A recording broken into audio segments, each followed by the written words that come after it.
This podcast discusses themes of mental health, which some people may find emotive, such as suicide or other adult-themed content. The information contained in this podcast is for entertainment purposes only. All views expressed are solely those of individuals involved and do not represent the opinions of any entity whatsoever with which we have been, are now, or will be affiliated. The information is not meant to diagnose or treat any mental health condition. If you're experiencing mental health symptoms, we encourage you to contact a mental health service within your community. If you're experiencing a mental health emergency, please seek the relevant support and interventions by presenting to your local accident and emergency department or contacting the relevant emergency services. You're listening to the Men's Mental Health Podcast, The Man Hug.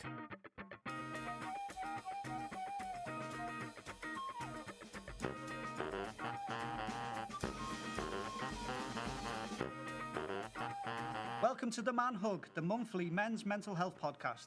I'm Dean McShane. I'm Dan Cooper. I'm Ian Pearce-Hayes. And I'm Conleth Kelly.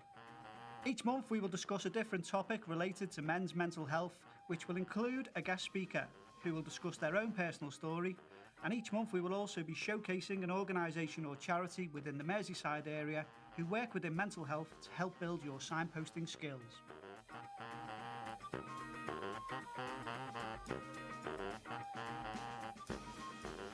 Hello, welcome to this month's Man Hug. This month's theme is all about pivotal points, the moments that can change your life for the better or worse. And once again, we've got two fantastic guests. Today we are joined by ex-professional footballer Michael Branch, and later we'll be chatting with Paul Gladwell from the male domestic abuse charity, the Paul Gladwell Foundation.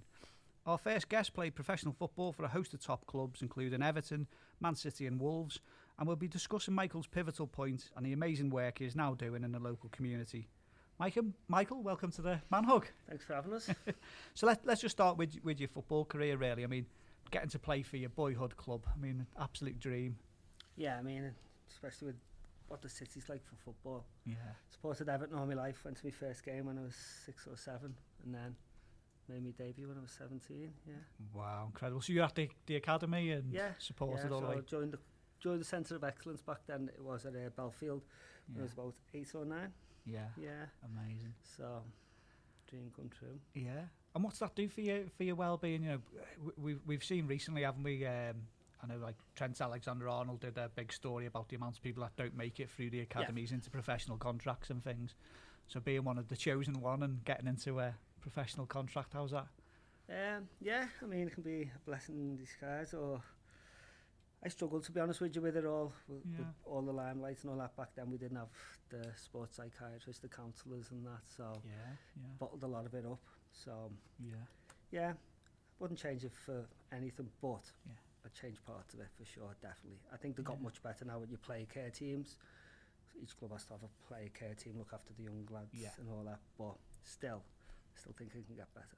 That's a really interesting point, isn't it? You know, as you say, like a lot of teams now have like wellbeing officers, and I know the FA have done a lot, haven't they, over, I suppose, high-profile deaths of footballers over the years. You know, after the Gary Speed, for example, all of a sudden there was more of an emphasis on having to educate football teams and look after their well-being. Are you seeing more of that at the youth level now, or is it still? Yeah, definitely. I mean, I remember being 15 playing for England schoolboys live on Sky, like scoring for England schoolboys, going back to my school. Yeah.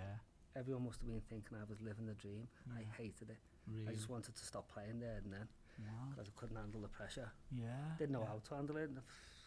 We come from nothing. We didn't have a car or anything. Then all of a sudden we've got money and everyone wants to be here. You don't know what to do.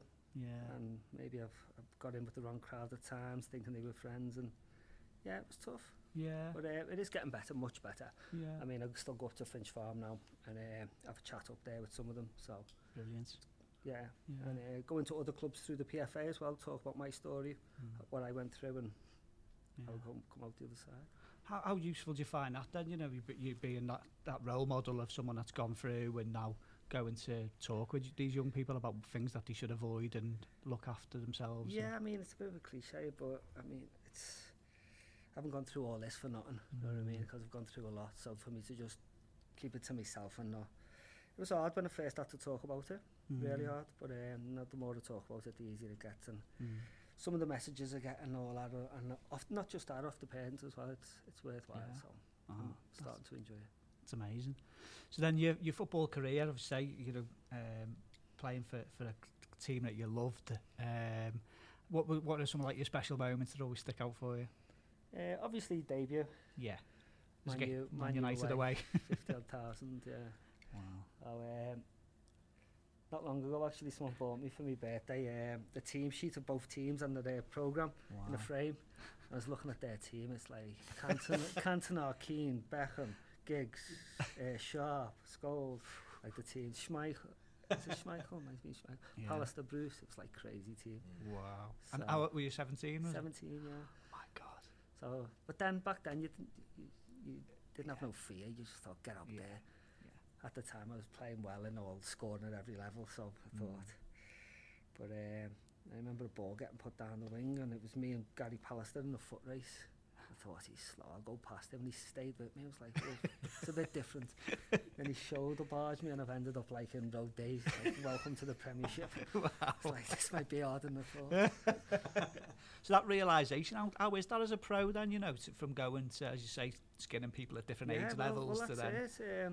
Then my own debut, I've set one up, got a pen, and I've hit the bar.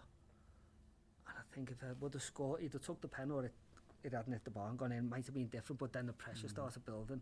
I was the next Robbie Fowler, and I hadn't scored in my first 3, 4, 5 games, and now all the pressure's on me. I'm like, it's hard, this. Yeah. And as the City, you're in the car, it's on Radio City back then. You go to the shop, it's the echo. In the supermarkets, people are talking about this. Like, I couldn't get away from it. It was like in a goldfish bowl. I didn't know how to handle that. I really didn't. Yeah. I mean, does anyone at that age, And as you say, if you're from the city as well, it's that added pressure, really, isn't it? And especially with us being Everton, because we're struggling relegation, and they've got Fowler, and now I'm supposed to be the new one who's going to take us to this next level. And it's just, I mean, it is what it is. It's like, I played 50 odd times, 2 derbies for the team I love, so I've still done all right. That's an amazing achievement, isn't it? Yeah. I used to say, like, when people used to say to me, you played for Everton, I used to say, yeah, but it wasn't that good, or I didn't. But now I just say, yeah, I did. I'm proud of it. Too right. So I think if I'd come on for a Liverpool match in the 95th minute, I'd say I played for Liverpool. Well, that's incredible, isn't it? Yeah. If I'd been the mascot, I'd said that. Yeah. I'm just going to say, you said about the England under-15s and how you hate it. What were the times when you were going through that journey of as a youth player that you didn't really like playing football, or you started to feel that you didn't have as much love for the game? Yeah, I had it tough growing up with my dad. My dad was a pro at Liverpool for 3 years, and he didn't make it. So he was just in the reserves. Even though he says the reserves in the 70s would have come second in the league. Probably. I'm not sure about that. So then he got released from Liverpool. So when I come along, he was going to make sure I was making it. So I didn't have much of a childhood that way. It was just football non-stop. So I wasn't enjoying it, you know what I mean? Don't get me wrong, there was points where I was playing well and I forgot about that. Went to Lilleshall for 2 years, which was the national school, boarding school. That was nice to be away from the city, be away from. That's probably where I enjoyed it most. I remember leaving Everton, because I wasn't playing much towards the end, and then I went to Wolves, and I phoned the PFA up, and I was 20 or 21. I said, I want to retire, I want to stop now. They're like, just give it till the end of the season, and I did, and then just from there it just went. What was that point then? What because like obviously Wolves still such a high level. And yeah, I don't know what it was. I just wasn't enjoying it. Just really wasn't enjoying it. Just couldn't, with my head, couldn't deal with it. It's like, and people say, how can you not enjoy it? It's like, just because you're good at something doesn't mean you enjoy it. I didn't have the right people around me either, or the help, and I didn't reach out for it. I didn't know where to find it back then. So it was just, if I had a good game, I'd go out and celebrate. If I had a bad game, I'd go out and drown my sorrows. It was just like something to shut the head up. Yeah. Once I found you could like have a drink and it could quieten the head for a bit, then that was a slippery slope. You know what I mean? Because that's the only way I could just be at ease instead of just a million things going on. Wow. Yeah. And in terms of that, then, so you're at Wolves, and then you started to play for other teams and loan spells. So then I'd go on loans, I'd fall out with managers, and then it was just slowly dropping down the divisions and just getting worse. And then it was like, I'm only playing really because I need to pay bills. Yeah, was that what it was? Was it just the playing for that? And then obviously the rest's history, the decisions I've made. But yeah, I mean, it's a journey. It's been quite an up and down journey, but and that's it. You know, just going on to that, then, you know, you've just said there from the football career and then to, as you said, unwise decisions. Then, so obviously we know about it from in the papers and your own story. What was it that led to that moment then in July of 2012? Literally, I phoned up Chester one day and I phoned up the chairman and said I'm not coming in no more. Still had a couple of years left on my contract, and then next couple of months I'm like, what do I do now? Still got bills to pay, still got houses, mortgages and that, young family, and some people who were mates, just next thing you know, one thing leads to another, and I've made a few stupid mistakes and paid the price. But in a way, it's the best thing that probably ever happened to me going away. Without a doubt. I got the help I needed. Amazing. And come out, done 3.5 years behind the door, and it was tough at first. I didn't think I would make it through at one point. Like, how am I going to get through this? But lucky enough, one of the officers seen how low I was and got me counselling, and this counsellor, she saved my life. Wow. Without a doubt. So where was you at this time, Mike? I was in Old Course. Old Course, just in Pizzafi. So how long did they give you for your stretch for that then? So I got 7 years, and so I had to do 3.5. God, and that was for my first offence, and it was a bit harsh, I thought, and whether I got a little bit more because I played football, I don't know, but that's what my counsellor said. You could, one of the first meetings, she said you can either stay in victim mode, sit here and poor you, shouldn't be here, it's only because you play football, or what can you do while you're here? So I knuckled down, I got a job in the gym, got as fit as I could, got some distance learning courses sent in from the PFA, studied, and read and learned about your head and your mind and what goes on. And so, in a way it was, I know it's not nice to say, but I'm glad it happened in a way. It was like, I'm just glad. It's that pivotal point, isn't that sort of change in direction? One of the things that, you know, for anyone who's not been in the limelight at a professional footballer, what's that like to then, you know, all of a sudden being celebrated on the back of a paper for scoring a goal, to then, you know, being on the front page for a crime, and that really, how's that sort of like impact on you and your family? I mean, while I was away, the family kept everything from me a little bit. It's not till I come out that I realised how bad they really had it. You know, my kids in school getting bullied over it.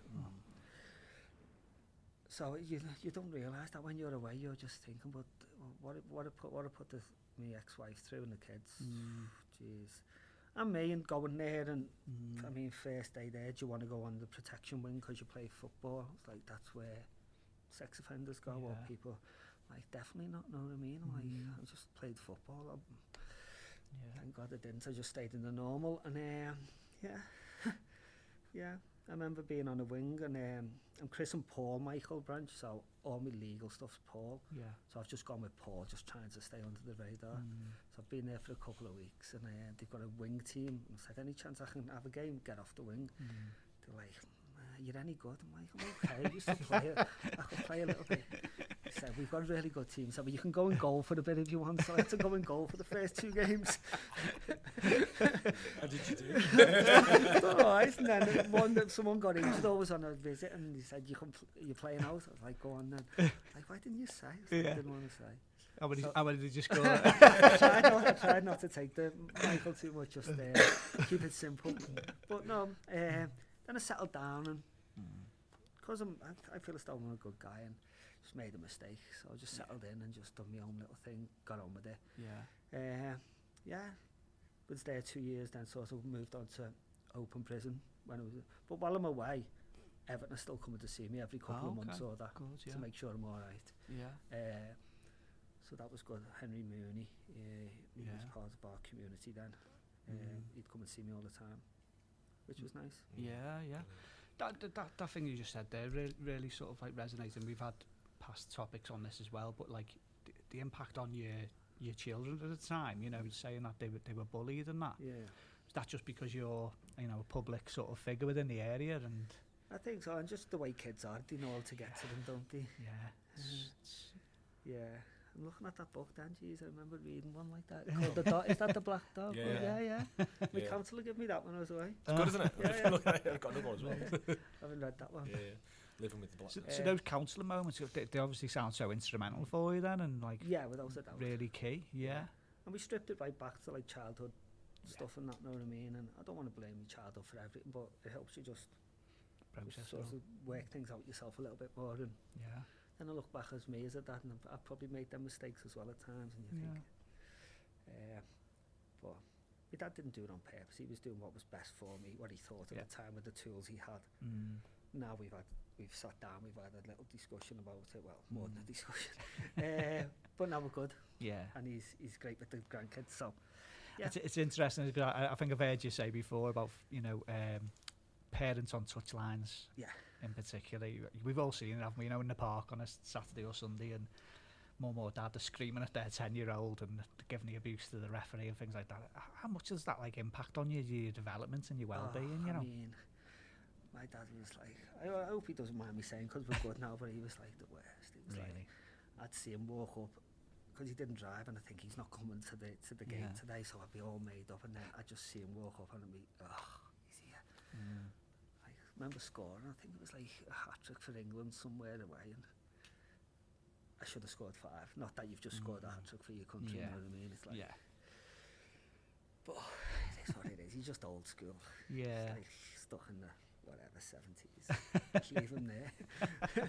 It's that pressure though, isn't it, that people put on you, maybe not realising how much, you know, impact it can have on you, really. And I mean, I probably didn't realise myself back then. It's only till I've got older, and then I just couldn't cope with some situations. Like, why can't I cope with this sort of thing, or why do I sort of bottle everything up and don't speak to people about stuff and that? And it's just probably all stems back to that. So that's why I'm big on talking now. Even my kids, like, they can come to me with anything. Brilliant. So, and then I suppose that goes on to the next point, doesn't it, really? You've had all of these experiences, and, you know, such a pivotal point in your life, a drastic change of, you know, ended up in prison from that, and then your option then is, what do I do when I come out? How do I make that difference? And you know, you seem to have done that straight away.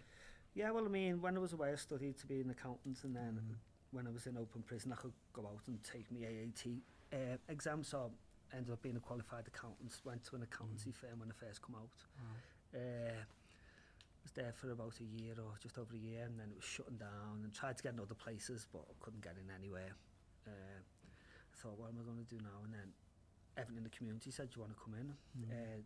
Well, I was volunteering, and then a place opened up, and that was it. That must have been about 6 years ago now. Wow. So I've been back at the club within the charity arm of it since, which is amazing. Some tough days, but some good days as well. So what types of things do you do then? So we at Everton in the community, we've got over like 52 different programs. I've been on a few of them. Started at 41 Goodison, which is we sort of have kids who are not in school, or school need respite from them, so they come to us twice a week. We just do workshops with them in the morning, then do an activity in the night. So they're the tough kids of the city, you know what I mean, who've been expelled or whatever. But once I tell my story, tell them I played, tell them I went to sort of away, they sort of not respect me a bit more, but listen to me a bit more, so we can get a bit more of a relationship going. And I was on that programme for a while. Now I'm on Home is Where the Heart Is. So we've got a residential house that the under-23s, when Unsworth was there, they raised money. We bought a house, a 5-bedroom detached new house just there, North Liverpool. And we have 4 young people stay with us who have been made homeless, or were about to be made homeless. Stay with us 6 to 12 months, give them life skills, help them move on to their own place and move them on. And that's why we do the sleep out every year. So the money raised from that goes to that programme. So you can plug the sleepover. I'm not sure it needs much plugging this year. So the last one will be in October, the last ever sleep out at Goodison. So if anyone's never done it, it's like amazing. Of a night when you're just looking out and it's quiet and all that, and it's dark, and it's quite spiritual. Amazing. Yeah. So how rewarding is it now then, being part of the Everton and the community and the work that you're doing, and hopefully helping young people in a different direction themselves so they don't end up down certain paths? Yeah, I'll be honest with you, we don't get many wins, but when we do, it's worthwhile. Definitely. Yeah, and I didn't realise till I worked for the charity, like what goes on in this city. I didn't realise like the poverty in some of it, and it's like, with Liverpool, this shouldn't be going on here, especially over COVID when we're delivering food and we're delivering, and you see the houses and what the kids are living in. I was like, I think when I first started, L4 was the third most deprived postcode in the country. There was one in Blackpool and one in Middlesbrough. Yeah. And L4 is obviously Goodison and all around there, so it's quite heartbreaking when you see some of them. Yeah. It's obviously quite rewarding the things that you do, and you obviously feel like you're making a big difference. Yeah, definitely. I mean, a big one, they took a team from L4 last year or the year before to Qatar for the Street World Cup. Wow. And some of these kids, they'd never had a passport in their life, and they're going to Qatar and just seeing them. And then they come. I didn't go on the trip, but they come back when they've done the video and the presentation night, and just seeing them, like how happy they were. It's like, wow, we do some amazing stuff, and the staff are amazing. Though, I mean, some of the staff there. Yeah. They're incredible. It's one of the powers of football, isn't it? It's not just about kicking a ball. It's the other things that it can do. It's, the bringing people together and the connectiveness and things like that. It's so important. Well, that's it. I mean, I've just, last week I joined in I was on shift and it was a bit quiet. So overnight I went down to Spello and I went, had a game of footy with the vets, ex-veterans and that. Just getting people together. And it doesn't matter whether you're blue, red or tramway. It doesn't really matter. Even if you don't like football. That's it. We've had Colin Dolan on the podcast, who runs Liverpool Football Therapy, and I've known Colin for years, and it's that whole thing of just bringing people together to have a brotherhood, and and the support. It's not even really about the football at the end of the day. It's exactly. I wanted to start doing stuff with the former players, because not so much me, but now that I get it, players will miss that, the camaraderie of the dressing room and all that, especially as they get older. So try and get as many back to Goodison before we leave. Try and do a bit more. We haven't got a former players sort of coordinator yet, so I'm hopeful to maybe start looking at that. How important's that area then, Michael? Because obviously after football your options are what, managing, coaching, punditry, but for those that don't do that, who's looking after them, No, exactly. Well, everyone thinks you play football, you want to coach, so I done my coaching badges like everyone else. And I hated it. Yeah. I hated the parents. So I couldn't do it. So then it's like, what you do now? Don't get me wrong, the PFA are really good. They'll help us put us through all different courses or give us funding for stuff. So there is stuff out there, but I think clubs are getting better now. The clubs used to leave it up to our union, the PFA, but now the clubs are keeping it in-house a bit more. Oh, good. Yeah. That's good. Yeah. One of the things that we really wanted to push and promote on here is something I'd spotted on Instagram quite a while ago, your social striders. Yeah. I think it's such an amazing idea. Just tell us a little bit about how that came about. Yeah, so obviously there's two things that have really helped me when I've been in my low places, and it's talking and exercise.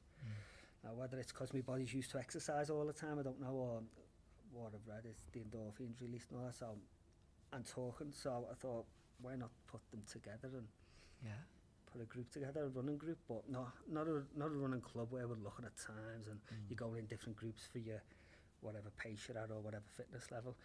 Just we'll meet up and there'll be a nice chat, it'll be a nice jog, what we can talk. So we'll meet up a bit early, 8 o'clock every Sunday morning, Britannia pub, get there for about 7:30, just a little chat before. 5k, started to up it a bit. Some of us are doing 7, maybe 10k's, but no, the majority of the group 5k's, and come back, have a little chat, and then we go our own ways. Last Sunday of every month, maybe we go for a coffee or some breakfast. We're just all going to do we've done the Santa Dash, we're going to do the Liverpool half. Yeah, so did you end up getting your blue hat for the Santa Dash? No. That's a red one. Oh no! I hope he sponsors your double. The amount of stick I got on the Instagram for wearing red as well. It's like crazy. I put it out on Instagram. Has anyone got a blue suit? Because I'm getting that much stick, and no one got back to me. But no, I mean, it started really small. Just thought of it, and then we went with it, and now it's grown. It's getting good numbers now. it's amazing. That's how good. So just if anyone wants to get involved, how can they get involved? So obviously on Instagram, Social Striders. Yeah. But every Sunday, Britannia pub, Otters Pool, we meet there every Sunday, whatever the weather. I think we done New Year's Eve and Christmas Eve or New Year's Day, whatever, Boxing Day. We're there every Sunday, whatever. Doesn't matter. Everyone's welcome. Some people walk if they're not up to running. So all abilities. Even if you can't do any, some people stay and just wait for the others to come back and chat with them when they come back. So the more the merrier. There's so much power in it, isn't there? You know, we've had so many walking groups and running groups, haven't we? And we're always getting the same thing. It's about just connecting together and being together and having that chance to talk in a setting like that, you know. Yeah, I mean, my mate, he started have you had the Florrie walk? Yeah, we've had the Florrie on. Tony, he's my mate, so he keeps saying I need to go and see him, so those who want to come and run can come with me, and those that want to walk goes with him. That's a great idea, yeah. The one thing that we were blown away with the Florrie is I've got to be careful with my words here. They attract the older adults, which is a thing in itself. You know, to get men from this area of a certain generation to talk is a hard thing to do. But Tony's cracked it. I don't know what is. Tony can talk for everyone. Yeah, exactly. Yeah. We had Sheila Coleman last time. Oh, you're listening, Tony. Yeah, Sheila was saying the same about Tony, wasn't she? She knows him well. Yeah. But how he's attracted fellas who he calls ex-corpy, you know, to a group where they can meet and they can just have a bit of a gas and a brew. It's a brilliant thing, isn't it? My dad goes on that as well, and he goes to the walking football. God, amazing. So it's a small world. It is. But he's doing good stuff, amazing stuff. He's a red dog, so I won't hold that against him. Amazing. So the Social Striders, you can follow on Instagram and have a little look there. But if you're in the area and you want to get down, just go down. It's such a friendly group, and as you say, you meet no matter what the weather, and it's an amazing thing that you're doing. But again, and if anyone's struggling, even in the community, we have that many different programs. Yeah. You can walk in any time on Spellow Lane. There'll be someone to signpost you to a program that's for you. Yeah, so that's it, isn't it? Programs for new dads who've just had the partners for kids to end their life stuff. So anywhere in between, there'll be a program where you can meet people and you don't need to be on your own. It's an incredible. We were only talking about Everton in the community before we started recording. Now there's a program for everyone, isn't there? And they're just absolutely incredible. Again, in terms of if anyone's out there and you want to learn more about Everton in the community, what's the best way for them to do that? I mean, pop into the hub on Spellow Lane or just on socials, get in touch, and then someone will get back to you. Yeah, there's a page, isn't there, Everton in the community, a separate page of the Everton website, and I think it lists all of the programmes on there and how to get involved in that. But the work you're doing with them, mate, honestly, it's so inspirational, and we can't thank you enough. It's always hard to come on and talk about your story, but when it's so inspirational, like yourself, of how you've turned everything around, and you're making such a difference to people, and especially young people, where we know we can actually make a huge difference and change them down a different path. It's incredible, Michael. Yeah, thanks. Amazing what you're doing. Thanks for having us on. Thanks so much for coming on, mate. We really appreciate it. And last plug again, Social Striders. Have a look on the social media, give them a follow. Amazing. Thanks very much. Cheers, mate. Cheers.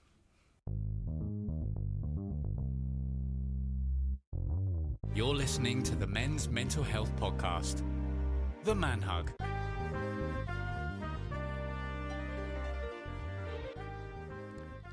Okay, it's this part of the podcast when us, the hosts, we discuss the theme. This month we are one man down, our regular statistician, Conliffe, the one with the smooth Irish voice. He's actually on his jollies. So it's just me, Ian and Dan today. And Conliffe, I've been told to say we do miss you. We do, Conliffe. I miss you. Yeah, Where out the buttery one? Come back. So pivotal points. It's an interesting notion, isn't it? We've had past guests and they talk about things like sliding door moments, or moments that turn their world upside down.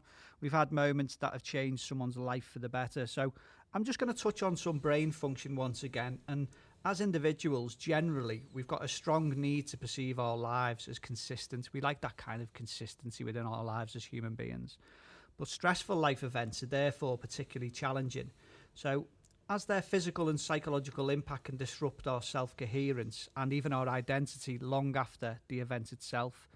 Now, for some individuals, these events may be viewed as a pivotal point, a point associated with a major life change, for example. and such events may also be identified as an opportunity for that individual to learn something about themselves and even develop key coping strategies. Now, last month we spoke about traumatic events such as the Hillsborough disaster, but science has discovered that any significant trauma can actually alter the structure and function of our brain in many ways. Our brains have one main job, and that's just to keep us safe. As we move through life, our brain converts experiences into memories so that we can move forward things that feel good and move away from things that feel not so good. This primal defense mechanism is genius. Each memory acts as a blueprint, and it helps us learn. We note important details like where we were, what we smelled, what we saw, who was there, or what we were feeling, amongst other things. If, for example, things like PTSD, post-traumatic stress, develop, it can lead to lasting changes in the brain, and without treatment may actually prevent you from living the happiest, healthiest life. Now, it's estimated that around 4 in every 100 people in the UK are expected to have PTSD at any given time, which equates to roughly around about 2.6 million people in the UK, which is just a staggering statistic. Now, just over a decade ago, people still thought that PTSD was an incurable condition, but the recent evidence and some of this amazing groundbreaking research has proven that it's actually possible for PTSD to be successfully treated even years after the traumatic events occurred, which means it's never too late to seek help. Often people think their symptoms will go away over time, but this is very unlikely, especially if you've been having symptoms for over a year. Now, getting treatment can help stop it from causing problems in your relationships, your career, or your education, and so you can live the way you want to. So please seek help through your GP or local primary care service and get the help that you need. It is never too late. Ian. Interesting. Thanks, Steve. I was interested in terms of what Michael was talking about when he talked about, I guess, the real extreme highs and extreme lows that he's experienced, and then the poor choices and decisions that resulted from that. And that sort of has got me thinking in terms of all of us around the table are, from the Manhug, are nurses. And I think our experience in terms of the patients that we've seen in terms of health, into physical health or for mental health, then it's often, you're the pivot points or sliding doors was something that you'd said. It's also those epiphanies I think we've experienced as nurses. So for me, I worked as around the cardiac care, the care of people, certainly with heart attacks. And for me, what was always interesting in terms of that role is that seeing what happened to people when something radical has happened, a heart attack, which, if the survival rate, and again, it affects more men than women, but it affects women and men both. But it's a radical change in terms of your health. You take your health often for granted, then something happens, a near-death experience that brings these epiphanies. And I was always interested in terms of people's response to that and to the changes that often would see. Things like, we would try and do it as nurses, we always promote health, but it was that thing that people would stop smoking, stop and change their behaviours. And I was always interested in terms of how radical that could be through these, I guess, extreme events, but those epiphanies. It wouldn't, not for everyone, obviously, but for lots and lots of people, it was led to sort of positive changes. So those near-life experiences would really lead to massive changes and choices that people made. One of the things I was always interested in terms of Merseyside was then looking at about, I guess, those choices and how, and again, Michael touched on it. One of the things that he's saying in terms of his the involvement with Everton and Everton in the community was actually going to parts of Liverpool and being shocked at the deprivation that he was seeing. He talked about it, didn't he? And it resonated with me in terms of actually looking in terms of, we talk about choices, and yet what is your choice if you're from a very, deprived, if you like, where choice is actually taken from you. And interestingly, earlier this year in January last month, the state of health in the city, an independent report by the director, Matt Ashton, who's the public health professor, and he's looked at that, the state of health inequalities and the state of health in Liverpool, and he describes how it's evolved from the 80s, so 30, 40 years ago, and the projection where that leads. And what it shows, I just think, is really quite damning, really, in the way that Michael articulated. It shows that those living in poorest areas live 15 years less than those that live in the more affluent, richer areas. 15 years. It's shocking when you see that. I live in Wirral, and I worked in Wirral. And again, it wasn't a north-south divide. It was an east-west divide. And you could see, again, 10, 15 years difference in terms of life expectancy from those that live in the likes of, Birkenhead on the east and Bidston, Seacombe, that side, from, the suburbs on the other side in terms of on the west side. Again, it's always mixed because you have that rich and poor in both, but the extremes are just quite shocked. And one thing that's said in this report from Matt Ashton is that this is unacceptable, it's unfair, and it's avoidable, because you think of that influence in terms of choices that we make, and some of the figures that come out in terms of life chances. And I think if we look at just in kids, because I always think whatever you think about choices in terms of adults, kids have no choice. There's very little choice for children because, as Michael alluded to then as well, it's that, your parents and the decisions that they make. So it says here, 43.5% of children in the Merseyside have dental decay. That's almost 1 in 2 kids have dental decay by the age of 5, which is the second highest nationally. If you look at babies, those less than 1 year old, the highest number in terms of attendance to A&E. In the age group 0 to 4, it's increased to over 42% in the last 10 years. We've seen the loss of health visitors that really play a very important role in terms of child development. And that's led from, changes from local authority to health authority from 2015. But their recent surveys have showed that a massive increase certainly from the COVID times, 2019-20, 91% report an increase in poverty affecting families. The use of food banks, those sorts of things have absolutely impacted in terms of choices that kids just can't make in terms of their circumstances. When you look generally, the World Health Organization says that 60% of people pitching up in terms of healthcare systems have symptoms in terms of disease which are related to their lifestyle. So you can argue in terms of choices that adults have made, but again, if you think back in terms of what that means for babies and children, you can see, I'm not sure what choices then they've actually made. So I just think that's really important. Relating back then in terms of those choices and decisions, in terms of that epiphanies, just a couple of books I want to just to come back to, both related in terms of, again, from Michael's experience from prison. And one book I would definitely recommend is by Chris Atkins, who wrote a book called A Bit of a Stretch in 2020, where he talks about where it starts off and the blurb says, where can you buy a tin of, or where can a tin of tuna buy you clean clothes? Which British education system struggles with 50% illiteracy? Where do teetotal Muslims attend AA meetings? Where is it easier to get spice than paracetamol? Where does self-harm barely raise an eyebrow? Welcome to Her Majesty's Prison Service. And he talks about his experiences in terms of serving a stretch in Wandsworth, which is one of the oldest, largest dysfunctional prisons in Europe.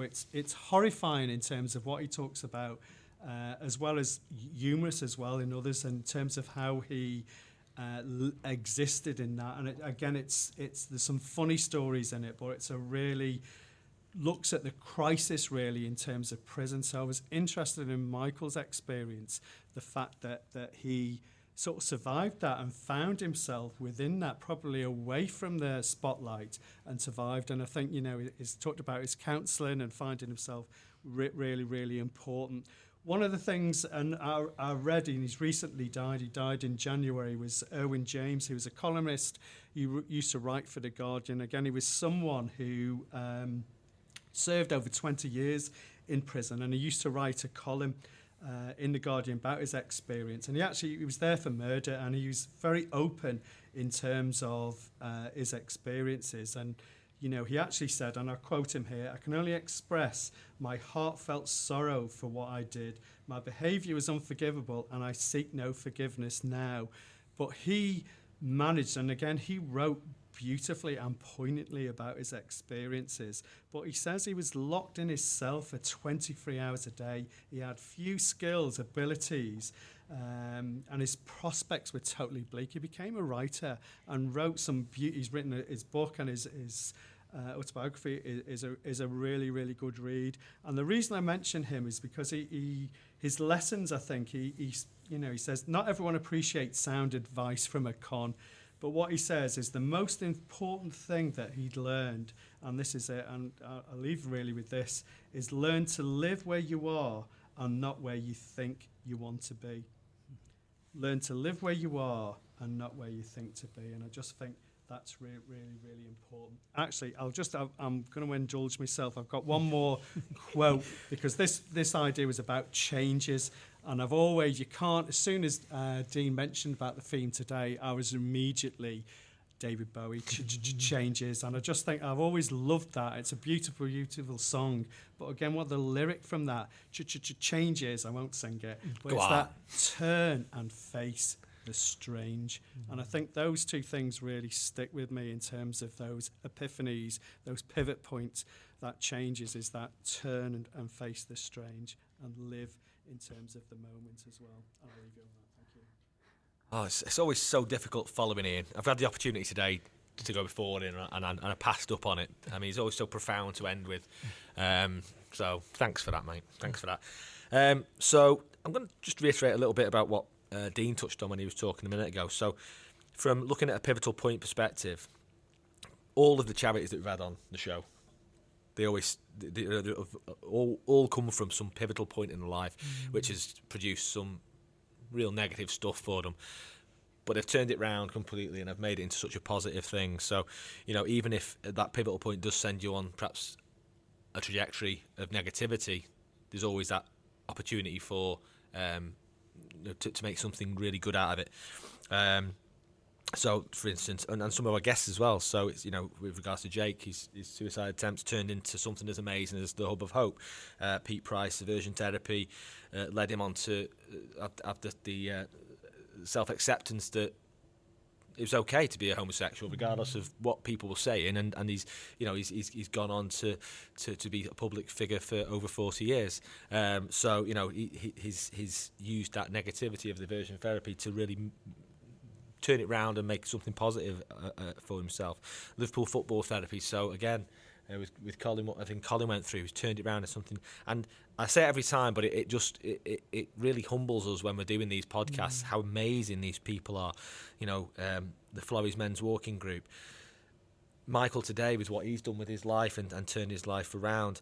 I think as a collective we believe in justice, but also we believe in redemption as a group of people, I think, don't we? I think that's important, that just because you may go down the wrong path, that's not it for you, is it? We should champion people such as Michael, who have done something absolutely amazing to turn their life around.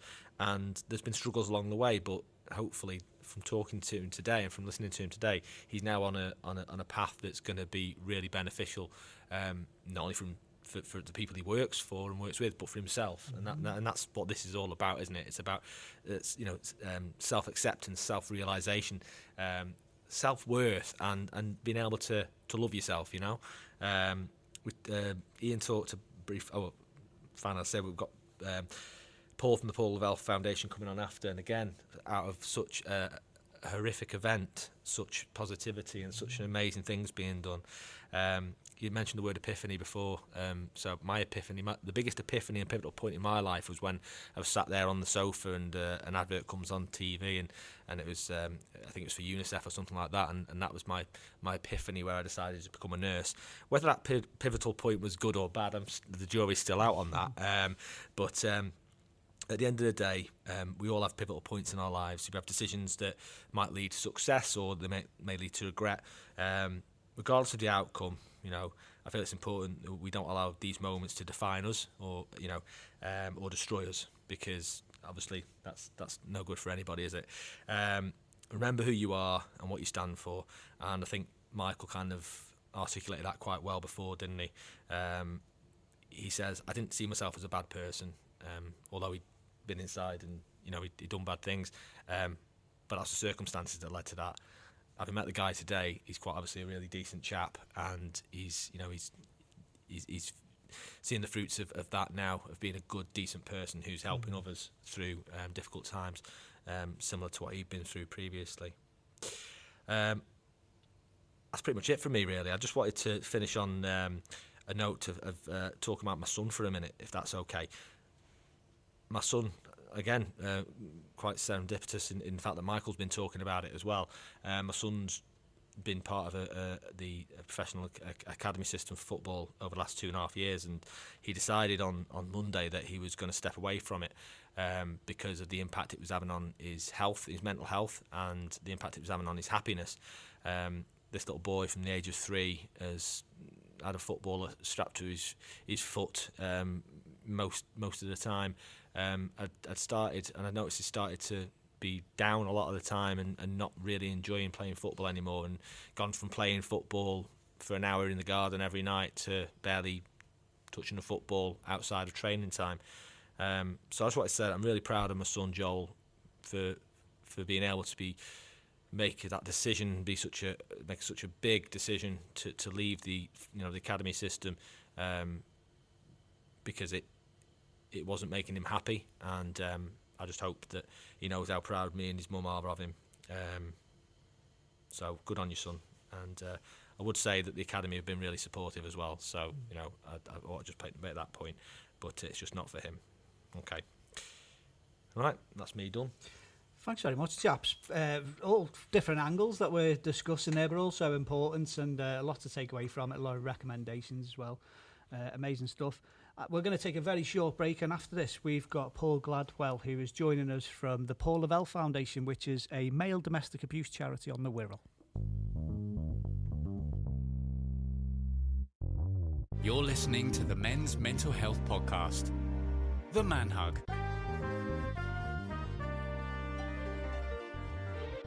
Okay, it's this part of the podcast now where we shine a spotlight on a local service, and this is a foundation who we've wanted to get on for a long time, so we're really made up to have Paul Gladwell with us, who's the co-founder of the Paul Gladwell Foundation, and they're a male domestic abuse charity based on the Wirral. So welcome, Paul.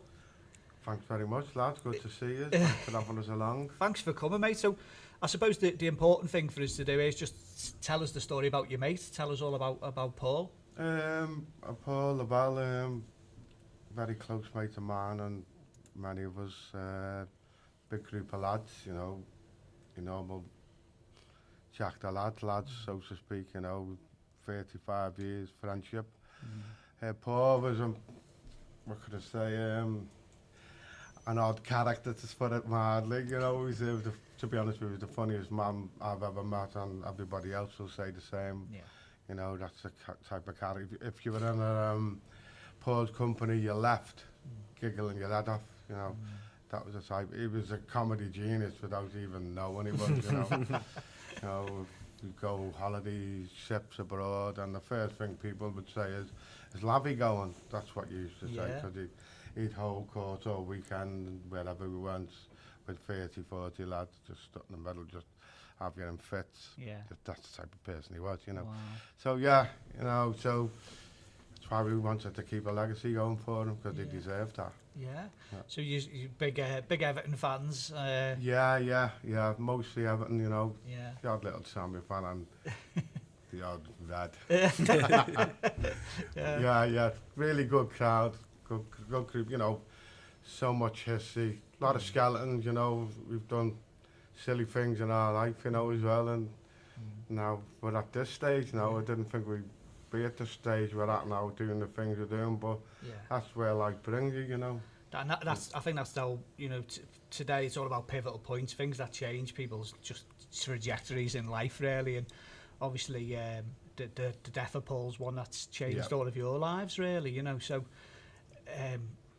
the story behind all of that, how did it all come about? It really did change our lives, to be honest with you. Well, obviously it was a few years ago, in the end of May, we just got a call, you know. I got a phone call. We'd all been to a party the night before. I woke up a bit light-headed, and phone call off my mate Lazar.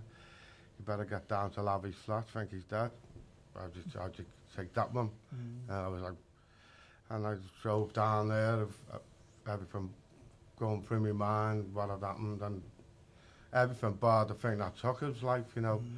We got down there, was a few lads around his flat already, and a neighbour come out to me and said it was her, she'd done that, she was always at it. His partner?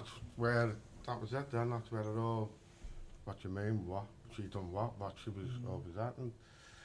And so it turned out, sure, and then whatever they argue, and she hit him with a plate and picked up the part of it and stabbed him in the face, left him to bleed. Went home, came back the following morning and found him there. Just called the police after she cracked over a bottle of wine. But she was in the police car, giggling her head off. Really? So, and from that on, that's where we're at now, basically, you know. The story unfolded. She denied it at first, and went to court. In the end, she ended up, well, I went to every day in the court case, you know, just felt I had to.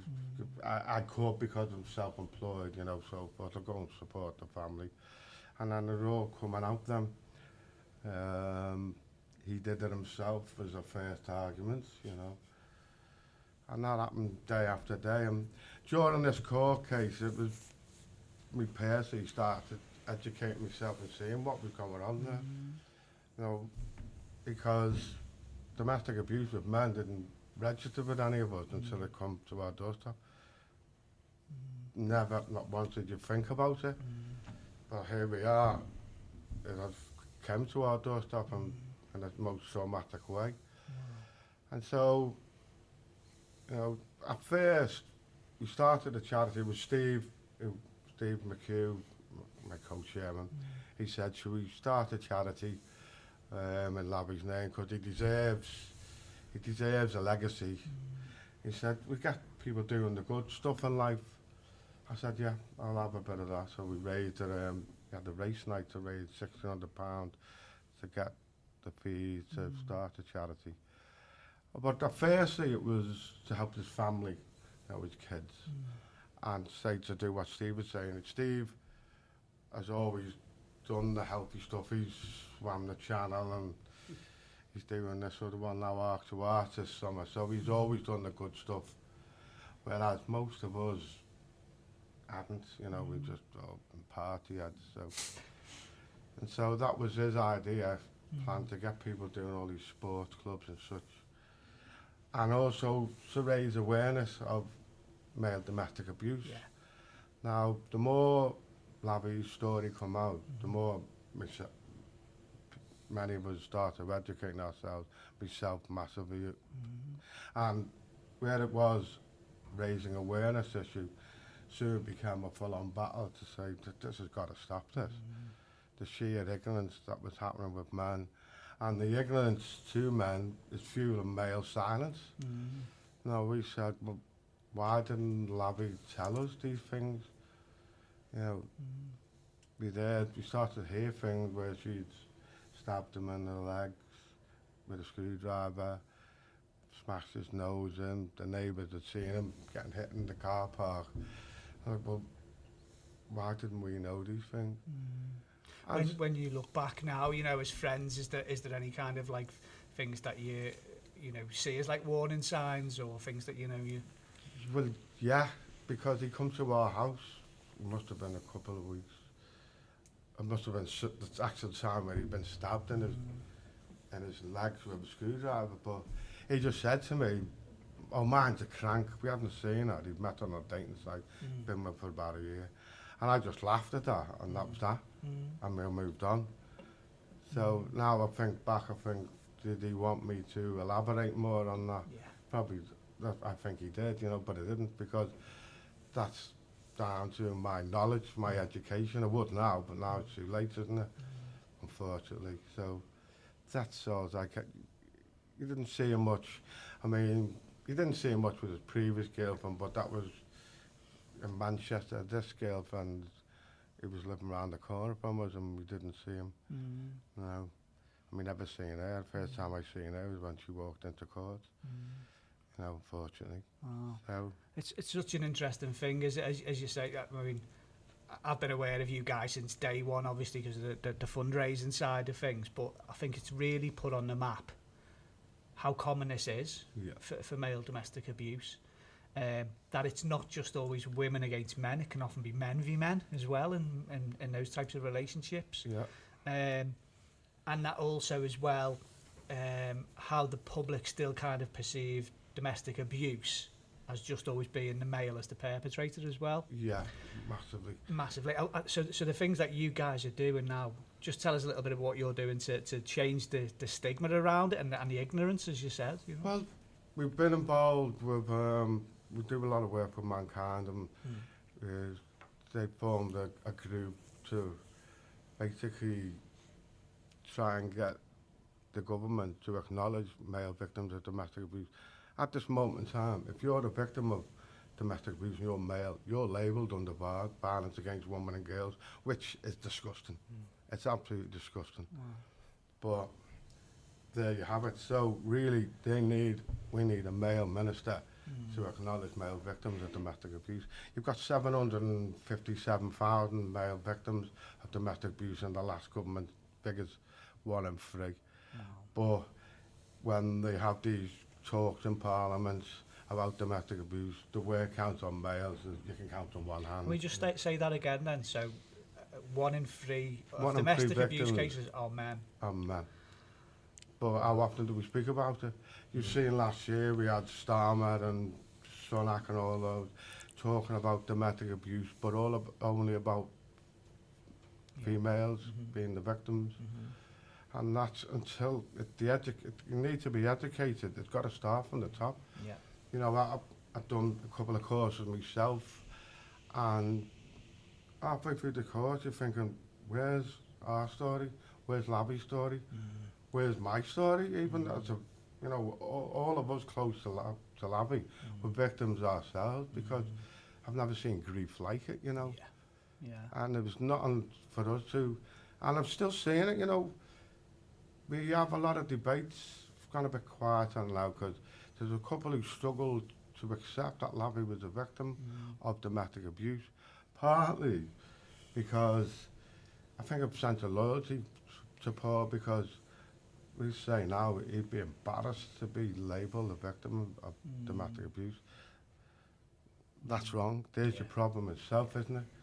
Because if he wasn't embarrassed when he was alive, maybe he might have opened his mouth up about it, and some of us would have at least said, hang on, you can't be living with someone who's doing that to you. That's it.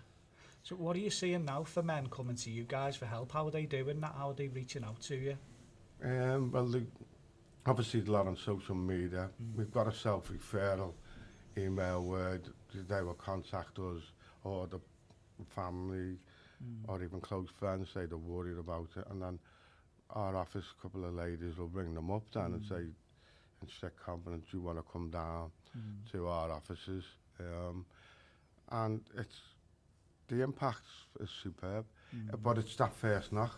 Yeah. You ask any of the men who we've supported, the problem is that first press of the buzzer. Not one of them regret it. And we've got so many success stories. Amazing. You know, I said when we opened our first office, if we save one man's life, it's worth it. Definitely. And we have. I can tell you that for nothing. Yeah. The men will tell you that, you know. And We've got a had couple a of them past working. guest on here who said exactly the same. Who's used the Paul Gladwell Foundation, and he said if it wasn't for the Paul Gladwell Foundation, they wouldn't be here. You know, that's how powerful it is. The stories are horrific. Yeah. What they do, absolutely off the scale.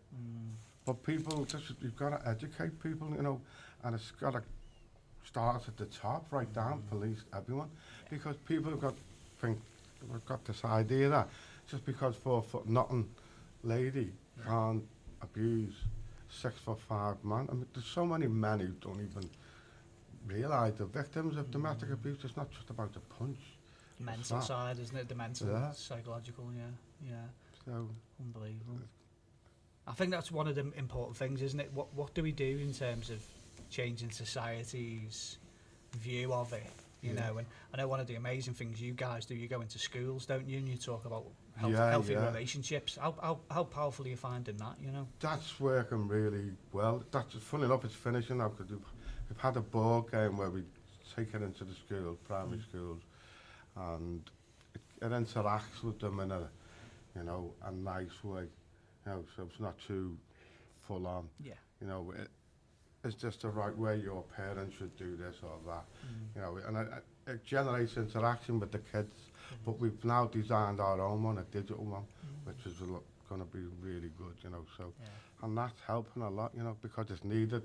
That's where it needs to start, doesn't it? Yeah, you know, definitely. With these children who, you know, our girls will tell you, some of the schools you do go to, you see a total difference from this area to that area, and it's really sad what they're seeing.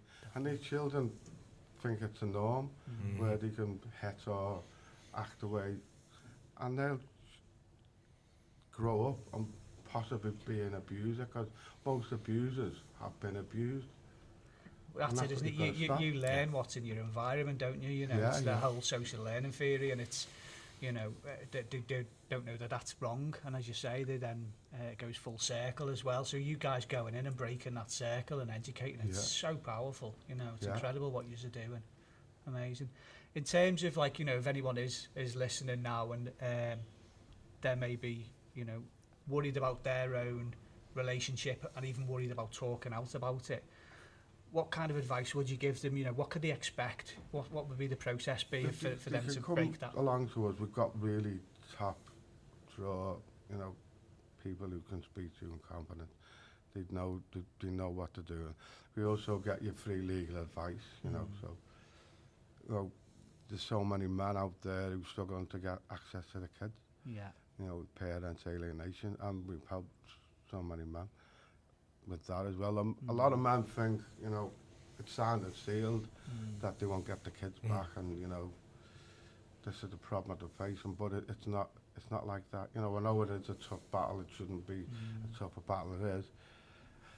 But we've got a couple of men who've been down that road and want access to the kids, and they're working with us now as well, these men. You know, we have a peer support group every Monday night, so they come along, and you got these new men who come along, and suddenly they've realised it's not just them, they're not on their own. Wow, that's happened to you too, I thought it was only me. And they interact, and it brings them out of the shell, and it works massively.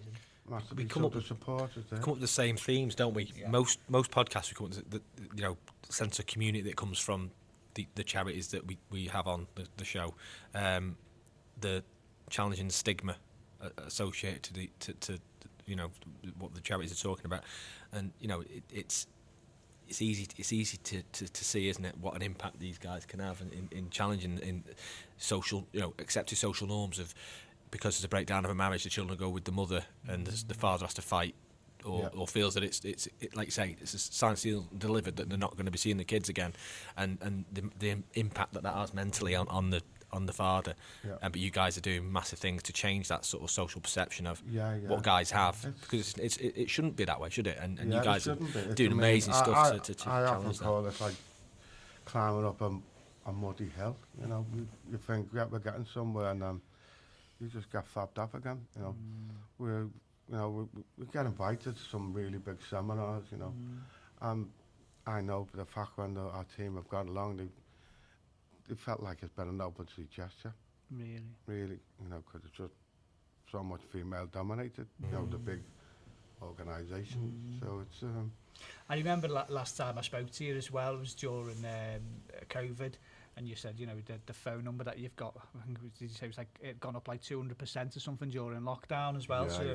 it's one of those times, wasn't it, where people were often spending time together with partners where maybe they hadn't spent that much time with them before, you know, and then in terms of, you know, help and support that was needed, you know. How have you found that, you know, coming out of lockdown and things? Are you still, in terms of referrals and numbers, is it still pretty high? It's still, well, during lockdown we did have a really large amount of people contacting us, yeah. So it's just a constant, steady amount that we're getting out all the time, because I think that we are changing things, you know. It's just getting out there that man can be supported, because they don't think that there's any support out there, but there is, and it's growing a lot more. It is getting a lot better than 5 years ago. God, yeah. But I'd say it's still a long, hard battle, really is. Yeah. It shouldn't be. One of the things that I'm always blown away by what you guys do. Obviously, you offer counselling for people, you offer legal support, all of the practical things, but you do lots of amazing social things as well, don't you? So you focus on well-being. So if someone has gone through that traumatic event, they might need the psychology, they might need all of the other support, but then you guys then pick them up and go, hang on, we're now together, and we do sports and we do outdoor activities and things. It's, well, that's it again. It can. I've always said they can jump into these sporting activities. It can give them confidence of who is actually helping them. You know, in a more relaxed atmosphere. You know, we went out the other week, and we had a cyclist with us. He used to be semi-pro cyclist 17 years ago, and he hadn't been out since then. Wow.